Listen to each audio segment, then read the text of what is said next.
दोस्तों ये कहानी है 30 ऐसे बच्चों की जिन्हें साइंटिस्ट द्वारा आर्टिफिशियल तरीके से बायोलैब में बनाकर स्पेसशिप के जरिए उन्हें एक गैलेक्सी में इंसानी सभ्यता को बसाने के लिए भेज दिया जाता है। लेकिन कुछ सालों बाद जब वो बच्चे बड़े हो जाते हैं तो उनके साथ इस विशाल काय ब्रह्मांड में ऐसी ऐसी खौफनाक दिल दहला देने वाली घटनाएं होती है जिन्हें जानकर आपके भी होश उड़ जाएंगे। लेकिन आखिर उनके साथ ऐसी कौन सी खतरनाक घटनाएं घटने लगी थी और क्या वो अपने इस मिशन में सक्सेसफुल हो भी पाए या रास्ते में ही मारे गए, चलिए जानते हैं। तो कहानी की शुरुआत साल 2063 से होती है, जहां एक साइंटिफिक सेमिनार में एक लेडी साइंटिस्ट सबको बता रही थी कि हमारी पृथ्वी का टेम्परेचर हर दिन जरूरत से ज्यादा बढ़ रहा है, जिस कारण जल्दी ही हमारी पृथ्वी से हाई टेम्परेचर की वजह से जीवन खत्म हो जाएगा। लेकिन वो बताती है कि हमने फार अवे गैलेक्सी में एक ऐसा प्लेनेट ढूंढ निकाला है जो हमारी पृथ्वी की तरह ही है और उस प्लेनेट पर इंसानी सभ्यता जिंदा रह सकती है। इसके बाद वो कहती है कि उस प्लेनेट पर जाने के लिए हमें एक स्काउटिंग मिशन करना होगा जिसमें कम से कम 86 साल लगेंगे और इस मिशन के लिए हमें बच्चों के एक ग्रुप को स्पेसशिप से स्पेस में भेजना होगा, जिसमें उन बच्चों की 3 पीढ़ियां शामिल होंगी। मतलब जैसे एक बच्चा स्पेसशिप पर जाएगा तो उसके ग्रैंड चिल्ड्रन यानी कि उसके पोते पोतियां उस प्लेनेट पर पहुंचेंगे, जिसके लिए हम बायोलॉजिकली आर्टिफिशियल टेक्निक से उन बच्चों को जन्म देंगे और उन्हें उस प्लेनेट पर भेजेंगे। वहीं सेमिनार में बैठा रिचर्ड नाम का एक आदमी कहता है कि इस मिशन के लिए हमें बहुत इंटेलिजेंट बच्चे चाहिए होंगे जो अकेले रह सकें और अकेले ही अपने आप को संभाल सकें। इसके बाद वो पूछता है कि इस मिशन पर जाने के लिए बच्चे कब तक तैयार होंगे, क्योंकि उसका मानना था कि क्रू जितना छोटा रहेगा उतना ही लंबे समय तक स्पेसशिप में सेफ रह सकेगा। लेकिन रिचर्ड थोड़ा परेशान था कि ये मिशन सक्सेसफुल होगा भी या नहीं। इसके बाद वो उस लैब में जाता है जहाँ बच्चों को रखा जा रहा था। लैब के अंदर जाते ही वो एक प्रोटेक्टिव सूट पहनता है और उन बच्चों के पास जाता है। जैसे ही वो बच्चे रिचर्ड को देखते हैं तो खुश होकर भागते हुए उसके पास आकर उससे गले लग जाते हैं। वहाँ पर रिचर्ड एक बच्चे को मॉनिटर पर कुछ एजुकेशन के बारे में सिखाता है। उसके बाद वो क्रिस्टोफर, सेला और जैक नाम के बच्चे को बेड पर सोने के लिए लेटा देता है। यहाँ पर जैक उसे बताता है कि उसे रात में डर लगता है, लेकिन रिचर्ड उसे कहता है कि डरने की कोई जरूरत नहीं है, तुम बिल्कुल सुरक्षित हो। अगले दिन रिचर्ड उस लेडी साइंटिस्ट के साथ बात करने जाता है और कहता है कि मुझे लगता है कि मुझे भी इन बच्चों के साथ इस मिशन पर जाना चाहिए ताकि मैं इन बच्चों का ध्यान रख सकूं। लेडी साइंटिस्ट ये सोचकर रिचर्ड के लिए हाँ कर देती है कि अगर रिचर्ड इस मिशन में शामिल होता है तो ये मिशन 7 साल के बजाय सिर्फ 4 साल में पूरा हो जाएगा। इसके बाद हम इस मिशन को रिचर्ड के साथ लॉन्च होते हुए देखते हैं, जहाँ पर सबसे पहले वो सभी बच्चे स्पेसशिप में जाकर अपने अपने रूम में चले जाते हैं। वहीं रिचर्ड स्पेसशिप की विंडो से आखिरी बार पृथ्वी को देखता है। इसके बाद हमें 10 साल आगे का सीन दिखाया जाता है, जहाँ पर अब ये सभी बच्चे बड़े होकर टीनेजर्स बन चुके हैं। वो सभी बच्चे अपने दिन की शुरुआत एक साथ ही स्टार्ट करते हैं। वहीं सबसे पहले उन्हें सेकंड जनरेशन के लिए फर्टिलाइजेशन के बारे में सिखाया जाता है, जो कि उनके 24 साल के होने पर ही शुरू होनी थी। मतलब जब वो 24 साल के होंगे तब वो आपस में इंटीमेट होकर नए बच्चों को जन्म देंगे और वो उनकी सेकंड जनरेशन होगी। यहाँ पर वो सभी टीनेजर्स एक रोबोट की तरह ही रहते थे, जहाँ पीने के लिए उन्हें एक ब्लू लिक्विड दिया जाता था। जब क्रिस्टोफर और जैक नाम के टीनेजर्स एक साथ म्यूजिक सुन रहे होते हैं तो सेला स्पेसशिप की विंडो से बाहर स्पेस की तरफ देखती है। जिसके बाद वो रिचर्ड से बात करने जाती है और उसे कहती है कि क्या हमारी लाइफ की कोई इम्पोर्टेंस है, हमें स्पेसशिप में जिंदा मरने के लिए क्यों छोड़ दिया है। रिचर्ड सेला को दिलासा देने की कोशिश करते हुए अपने दादा दादी की तस्वीरें उसे दिखाता है और उसे बताता है कि तुम्हारी जिंदगी की भी उतनी ही इम्पोर्टेंस है जितनी धरती पर रह रहे इंसानों की है। उस रात क्रिस्टोफर को नींद नहीं आ रही थी, जिससे वो स्पेसशिप की आवाज बड़े ध्यान से सुनने लगता है। अगले दिन रिचर्ड क्रिस्टोफर के साथ हाइड्रोफोनिक्स बे यानी कि जहाँ पर वो पौधों की खेती करते थे वहाँ पौधों की चेकिंग करने जाता है, जहाँ क्रिस्टोफर को स्क्रीन पर पानी में कुछ टॉक्सिक केमिकल होने का अलर्ट मैसेज दिखाई देता है। वो रिचर्ड से पूछता है कि ये किस तरह का टॉक्सिक केमिकल है जिसको पीने के बाद भी वो केमिकल उनके यूरिन यानी पेशाब से नहीं मिलता। क्रिस्टोफर पूछता है कि क्या ये कोई टॉक्सिक लिक्विड है, लेकिन रिचर्ड उसके क्वेश्चन को इग्नोर कर देता है। कुछ देर बाद क्रिस्टोफर अपने दोस्त जैक को उस केमिकल के बारे में पूछता है जिसका नाम T56J था। वो जैक को स्क्रीन पर उस केमिकल को दिखाता है, लेकिन उन्हें उस केमिकल के बारे में कुछ भी नहीं पता चलता। उस रात वो दोनों अपने रूम से बाहर निकलकर उस केमिकल के बारे में पता लगाने की कोशिश करते हैं कि आखिर वो केमिकल किस काम के लिए यूज किया जा रहा था। यहाँ पर क्रिस्टोफर स्पेसशिप के मेन कंप्यूटर को हैक करके उस केमिकल के बारे में सारी इंफॉर्मेशन को निकाल लेता है। तब उन्हें पता चलता है कि ये केमिकल दरअसल उन्हें पानी में मिलाकर पिलाया जा रहा है, जो कि इंसानों की पर्सनैलिटी और ह्यूमन हार्मोन्स को उभरने नहीं दे रहा। मतलब कि उन सभी में फिजिकल इंटीमेसी के लिए जो हार्मोन्स डेवलप होने चाहिए, उन हार्मोन्स को एक्टिव नहीं होने दे रहा। इस केमिकल की वजह से वो सभी टीनेजर्स आलसी रहा करते थे और उनमें आपस में दोस्ती, प्यार, इंसानियत ऐसे किसी भी तरह के इमोशंस नहीं थे। बस हर रोज उठो,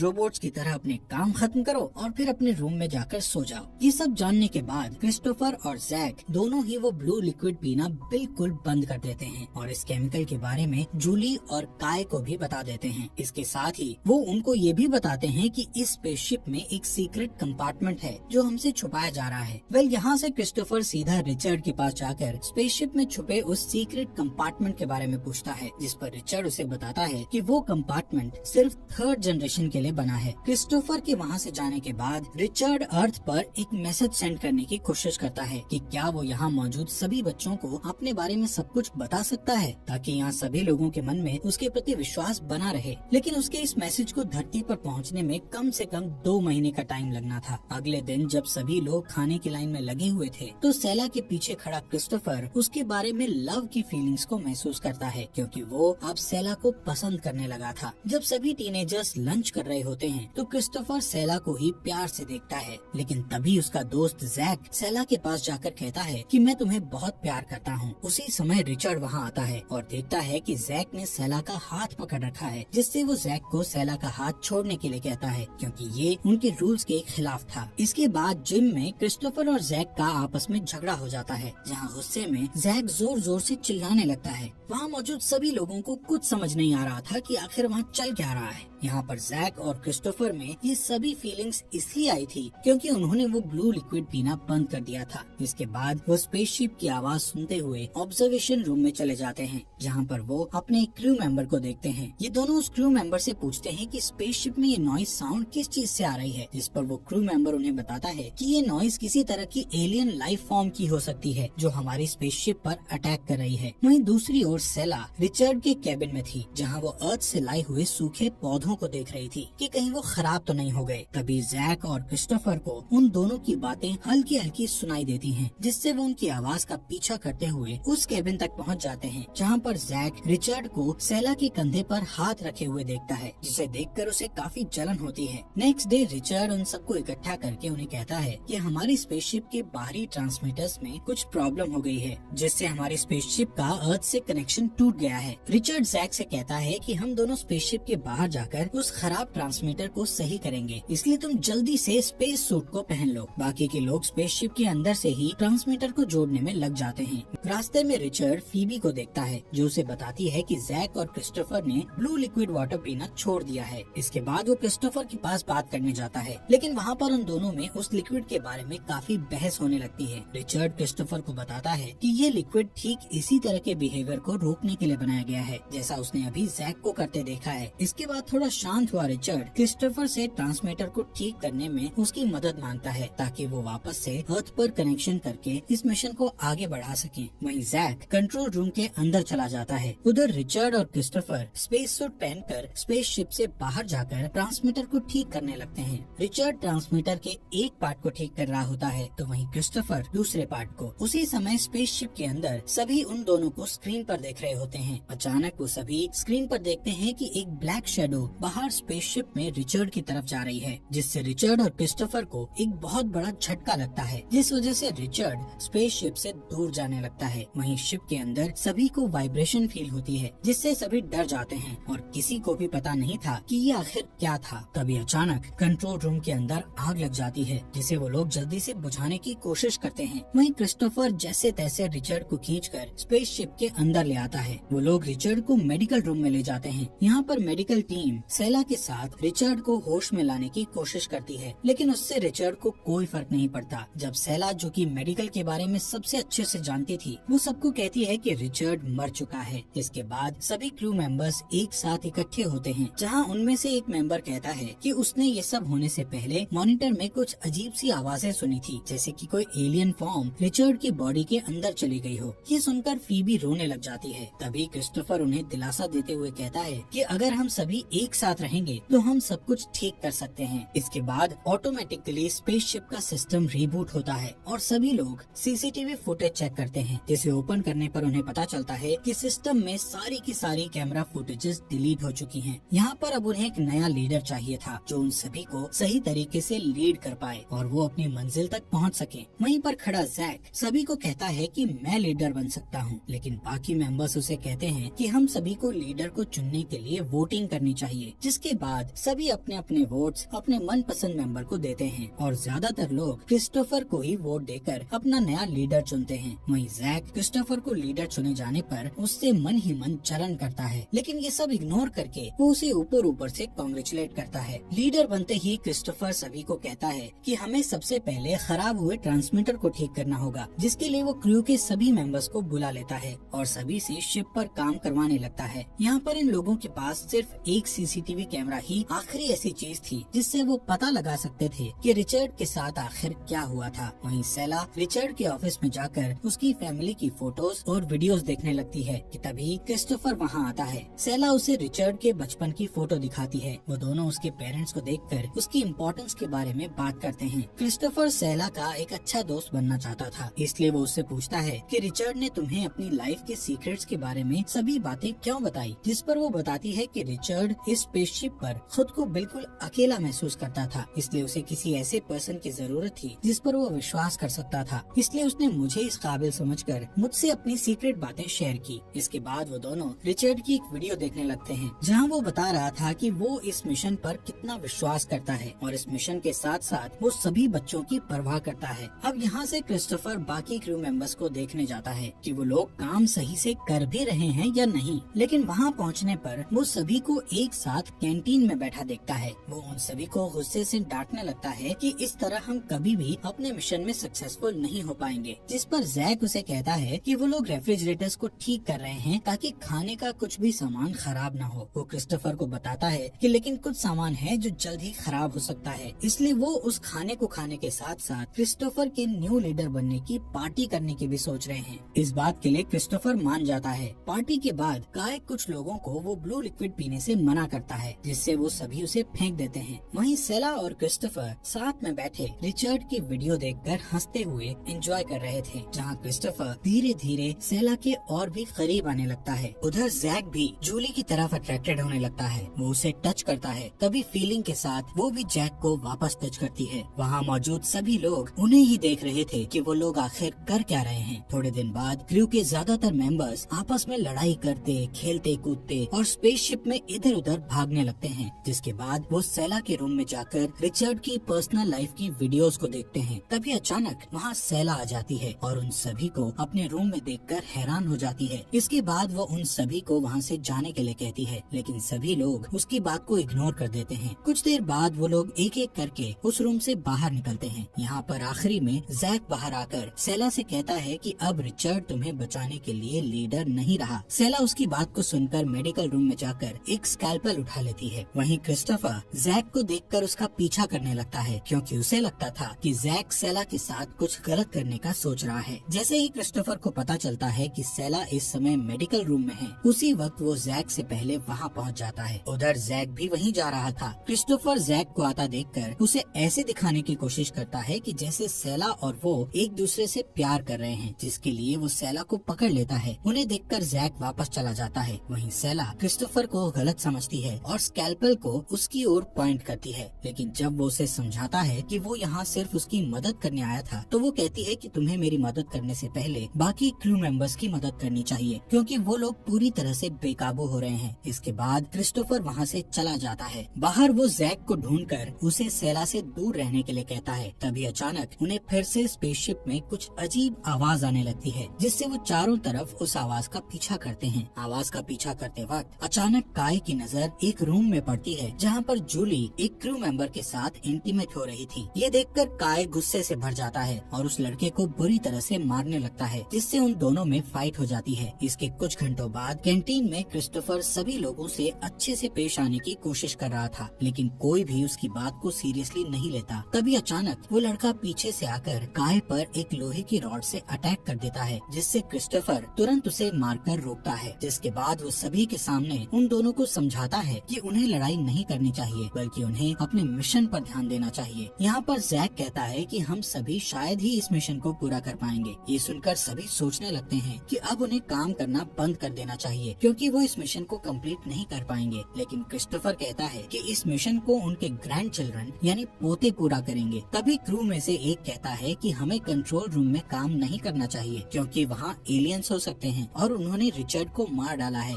ऐसे ही वो हम सभी को भी मार डालेंगे। वो ये भी कहता है कि क्रिस्टोफर ही उन एलियंस को यहाँ पर रिचर्ड की बॉडी के साथ लेकर आया है, जिस पर फीबी कहती है सबसे पहले उन्हें सीसीटीवी कैमरास को ठीक करना चाहिए, ताकि वो सिस्टम में देख सकें कि रिचर्ड के साथ आखिर क्या हुआ था। लेकिन जैक उनकी बातों को काटता हुआ कहता है कि क्रिस्टोफर बिल्कुल भी अच्छा लीडर साबित नहीं हो रहा है और अब मुझे लगता है कि मुझे खुद ही इस स्पेसशिप को लीड करना चाहिए। वो सभी को बताता है कि अगर उन पर दोबारा एलियंस ने अटैक किया तो हम सभी साथ मिलकर उनका सामना करेंगे। ये सुनकर क्रू के बहुत सारे मेंबर्स उसके ग्रुप में चले जाते हैं, लेकिन अभी भी कई लोग क्रिस्टोफर के ग्रुप में रह जाते हैं। क्रिस्टोफर डरा हुआ अपने ग्रुप के साथ कंट्रोल रूम में चला जाता है, क्योंकि उसे लगता था कि वहाँ सच में एलियंस हो सकते हैं और वो उन एलियंस को खत्म करके ये साबित कर देगा कि वो एक अच्छा लीडर था। सबसे पहले वो खुद कंट्रोल रूम के अंदर चेक करने जाता है। वहीं दूसरी तरफ जैक और उसका ग्रुप भी हॉलवे से होता हुआ कंट्रोल रूम के दूसरी तरफ पहुंच जाता है और अंदर जाने लगता है। इन लोगों को नहीं पता था कि क्रिस्टोफर भी कंट्रोल रूम में है। वो लोग एलियंस को ढूंढते हुए अंदर की तरफ जाते हैं। इसके बाद कंट्रोल रूम के बाहर वाले ग्रुप को अंदर कुछ हलचल महसूस होती है। तभी जैक और काय डरते हुए तेजी से उस कंट्रोल रूम के बाहर आकर उस कंट्रोल रूम को बाहर से लॉक कर देते हैं। वो अपने ग्रुप वालों को बताते हैं कि एलियंस ने उन पर हमला कर दिया था। वहीं क्रिस्टोफर को कंट्रोल रूम में एक सीसीटीवी ड्राइव मिलती है। वो उसे सेला को देकर प्ले करने को कहता है। तभी उन्हें कंट्रोल रूम की फुटेजेस उस ड्राइव में मिल जाती है, जिसे देखने पर उन्हें पता चलता है कि रिचर्ड को जैक और काय ने कंट्रोल रूम के मेन कंप्यूटर से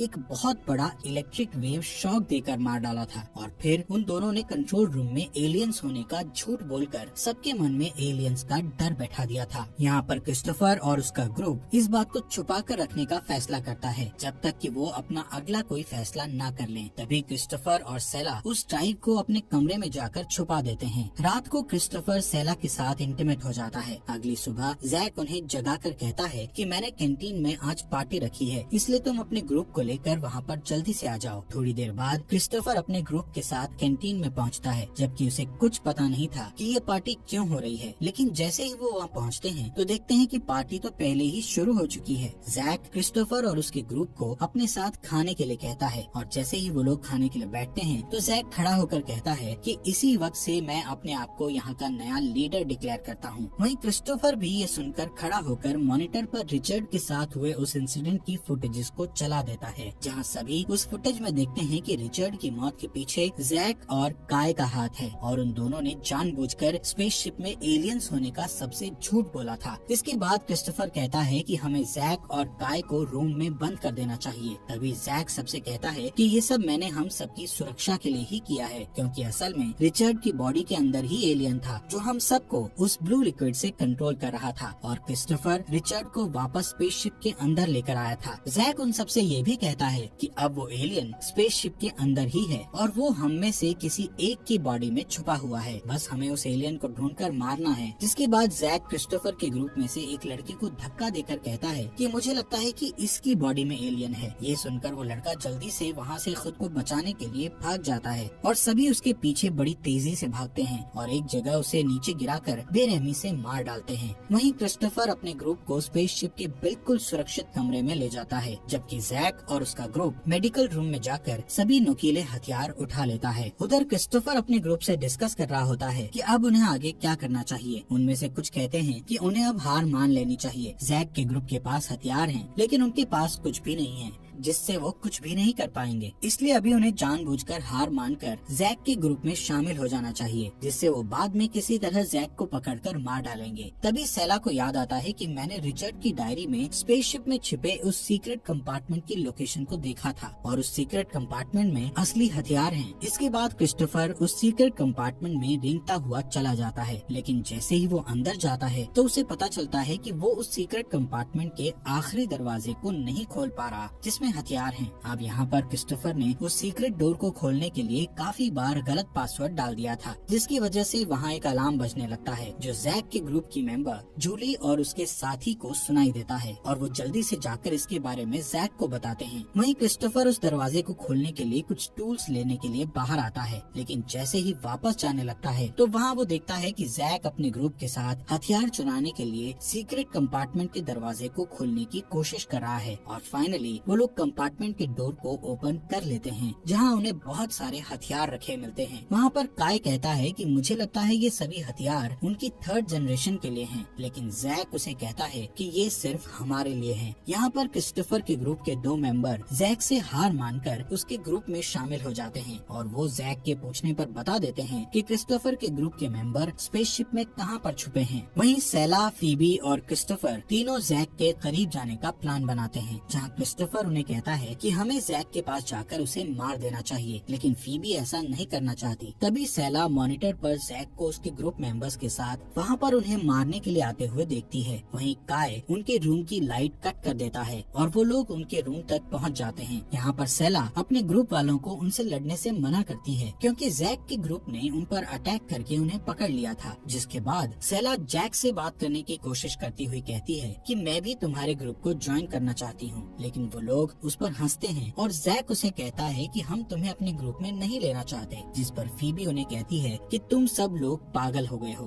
वो कहती है कि उन्हें ये सब नहीं करना चाहिए और सिर्फ अपने मिशन पर ध्यान देना चाहिए, लेकिन जैक के सभी मेंबर्स उसे चुप रहने के लिए कहते हैं। और जब फीबी उसके बाद भी चुप नहीं करती तो गुस्से में काय फीबी को गोली मार देता है, जिससे वो तुरंत मर जाती है। ये देखकर सभी हैरान रह जाते हैं। तभी जैक अपने मेंबर्स को कहता है कि तुमने देखा कि इन हथियारों से हम क्या कर सकते हैं। तभी जैक क्रिस्टोफर की तरफ गन पॉइंट करके उस पर शूट करता है, लेकिन तभी वो सेला के साथ भाग जाता है। इसके बाद जैक और बाकी लोग उनका पीछा करने लगते हैं। वहीं क्रिस्टोफर सेला के साथ एक वेंटिलेशन की जगह में छुप जाता है, लेकिन उनका पीछा करते जैक को पता चल जाता है कि वो लोग कहाँ छुपे हैं, तो वो वेंटिलेशन पोर्शंस के अंदर गोलियां चलाने लग जाते हैं। तभी जूली उसे बताती है कि उसे ऐसा नहीं करना चाहिए, क्योंकि वो उनकी फूड सप्लाई को खराब कर रहा है। वहीं जैक और सेला दूसरी तरफ से वेंटिलेशन से बाहर निकलकर भाग जाते हैं। भागते हुए अचानक उन पर कोई गोली चला देता है, जिसके बाद वो एक रूम में घुसकर वहाँ जल्दी से हथियार ढूंढने लगते हैं। तभी क्रिस्टोफर को एक फायर एक्सटिंग्विशर मिलता है और जैसे ही वहाँ कोई आता है तो क्रिस्टोफर उसके सर पर फायर एक्सटिंग्विशर मारता है और तभी सेला उसको बेहोश कर देती है और वो उसे मार डालते हैं। उसी वक्त जैक उन्हें भागते देखकर